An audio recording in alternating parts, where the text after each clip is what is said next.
วัสดีจ้าวันนี้เศร้าเรื่องชวนพี่น้องกินก๋วยเตี๋ยวเนื้อน้ำตกเครื่องแน่นจัดเต็มชามใหญ่ๆจ้าป้าเขาไม่ได้มีโหระพาใบหอมเปย์สิ่งที่คาดไม่ได้เลยเนาะพริกจีจะเต็มไม้เลย40 เม็ดกับกะปิจ้าปรุงมาแล้วเดี๋ยวคนก่อนคนได้บ่เนาะแบบลนแบบจุกๆคักมานี่ฮ้อนๆเลยจ้า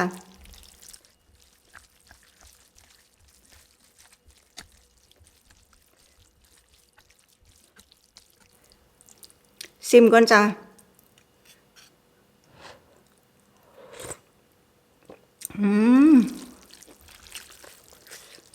เผ็ดเปรี้ยวหวานแซ่บมาลุยกันเลยเด็กเส้นนะเส้นเล็กลายโพดโผคักพิเศษ2 ทุ่งจ้ะแซ่บๆนำกันจ้า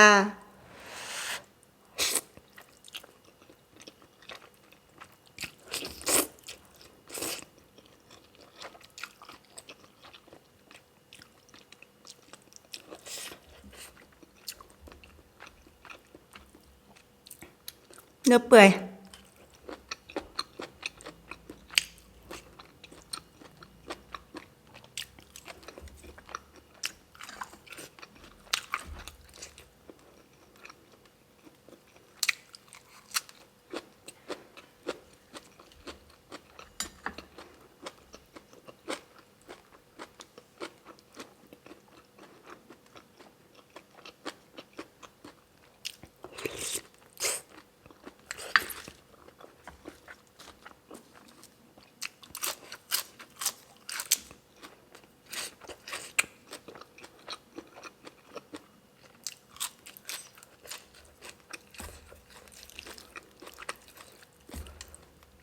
ฝนตก5 ก่อนเสาร์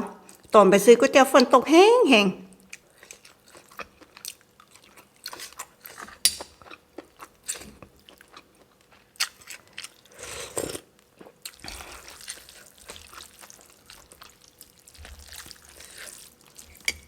ก๋วยเตี๋ยวร้านบ้านๆก็แซ่บบ้านเฮาเนาะขายของในหลายคัก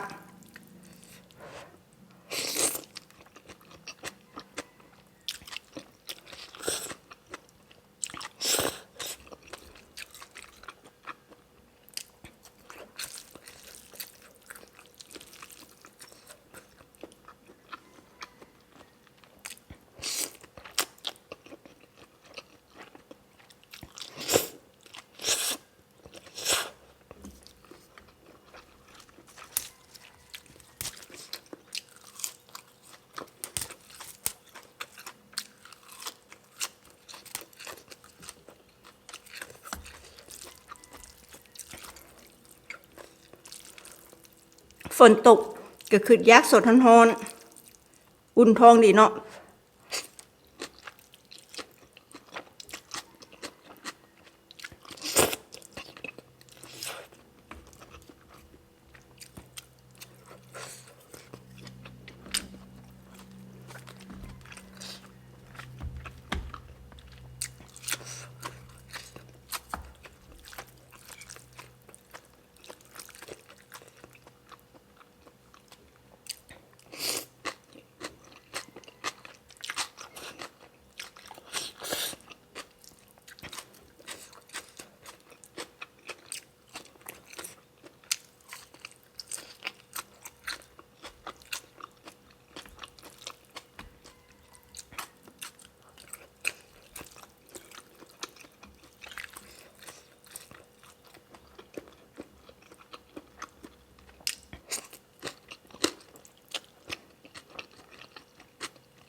เนื้อเปื่อยแบบมันเป็นเนื้อติดเอ็นมันก็กรุบๆแซ่บดีเนาะ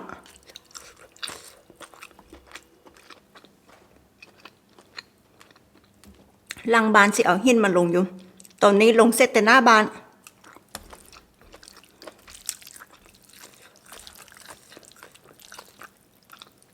ฝนตกเป็นตมเบ้อจ้ะ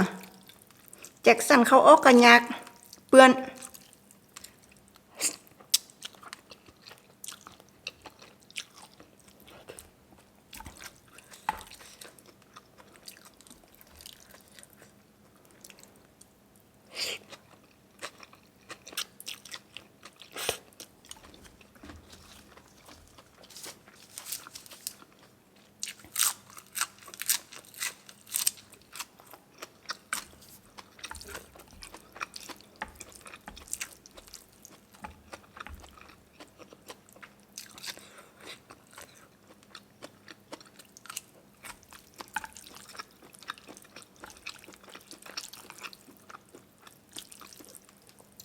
ไงเข้ามายุ่งข้างในก็ยังบ่เรียบร้อยจ้ะข้างนอกก็บ่เรียบร้อยยังจะยังคอยเฮ็ดไปเนาะ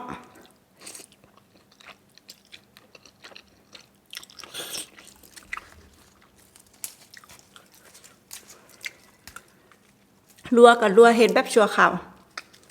ให้แจ็คสันได้ออกไปย่างเล่นเพราะว่ามาบ้านหลายเล่นใส่กันว่าซะนี่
กินสะใจแห้ง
อิ่มนะจ้าขอบคุณการติดตามรับชมไปพบกันใหม่คลิปหน้าจ้าสวัสดีจ้า